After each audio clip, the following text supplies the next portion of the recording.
Bagian 10. Lelaki egois. Sudah berapa lama kalian berhubungan, Mas? Aku tetap bersikap santai, seolah-olah baik-baik saja, meski sebenarnya dalam hati aku begitu hancur.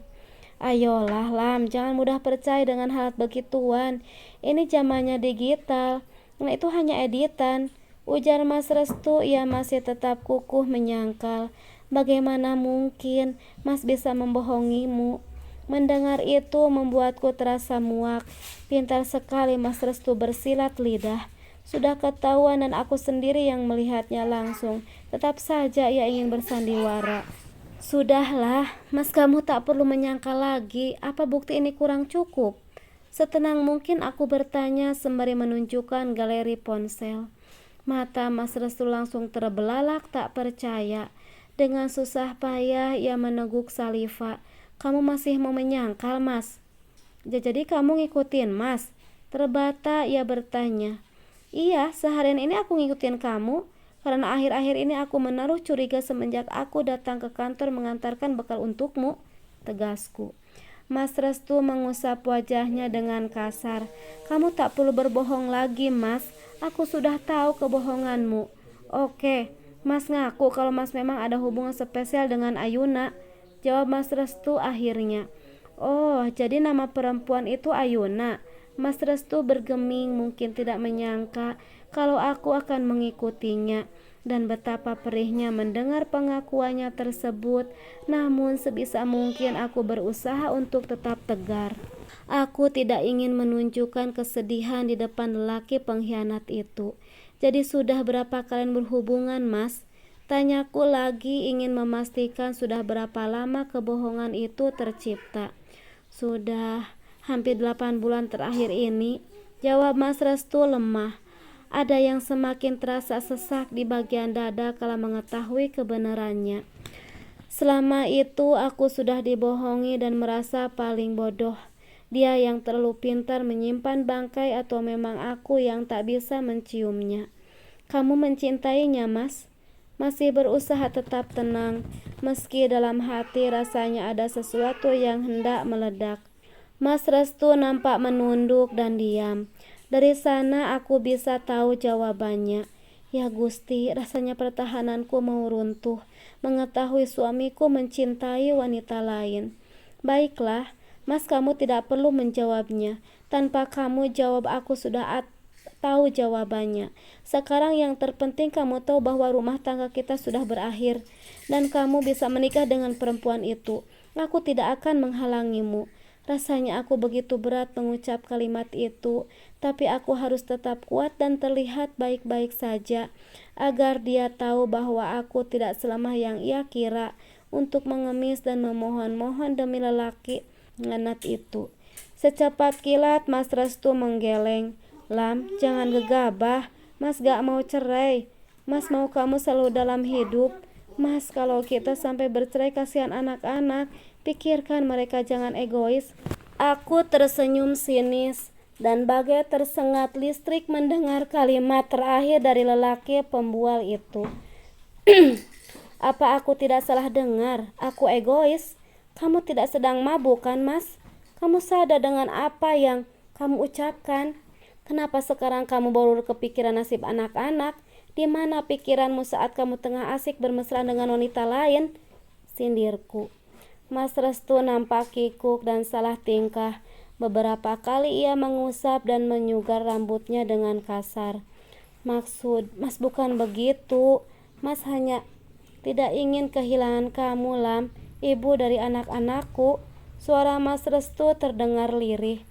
Tapi sayangnya aku tidak mau diduakan dan tidak akan pernah. Aku menatap netra Mas Restu tajam mengunci tatapannya. Mas Restu nampak jengah karena tak berhasil membujukku. Dengar, Lam, apapun yang terjadi Mas tidak akan pernah menceraikanmu. Jangan egois, pikirkan nasibmu jika sampai kita bercerai. Kamu pikir gampang hidup dengan status janda? Itu tidak mudah. Usai berkata demikian, Mas Restu pergi menuju pintu luar. Setelahnya tidak lama terdengar suara deru mesin menjauh dari halaman rumah. Aku benar-benar tak habis pikir dengan jalan pikirannya. Kalau dia tidak mau menceraikanku, baiklah, biar aku saja yang menuntut perceraian, karena sampai kapanpun aku tidak mau diduakan. Karena aku yakin di dunia tidak banyak wanita yang sanggup menerima suaminya menikah lagi.